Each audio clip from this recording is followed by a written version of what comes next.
Mheshimiwa Spika, mimi kuwa waziri wa fedha imetegemea sana ubora wa wataalamu ambao nafanya nao kazi, nikianza na katibu mkuu Dr. Natu Mwamba ambaye ni mwalimu wangu pamoja na manaibu wake ambao wamefanya kazi nzuri na ni watu wanyenyekevu sana, na hata waheshimiwa wabunge wanapokutana kwenye kamati wanatambua.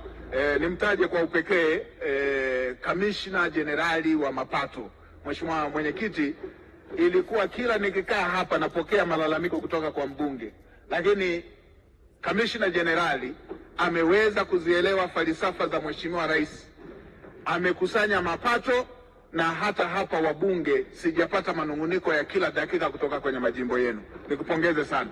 Nimpongeze Gavana wa Benki Kuu pamoja na taasisi zingine zote. Gavana wa Benki Kuu ametusaidia kusimamia masuala ya sera za kifedha pamoja na sera za kiuchumi kwa ujumla. Ndio maana tumeweza hata leo kutaja jinsi ambavyo tumevuka. Lakini nitaje na taasisi zingine zote zilizo chini ya Wizara ya Fedha, tukiwa na NBS pamoja na taasisi zingine zote ambazo tunafanya nazo kazi kwa ukaribu.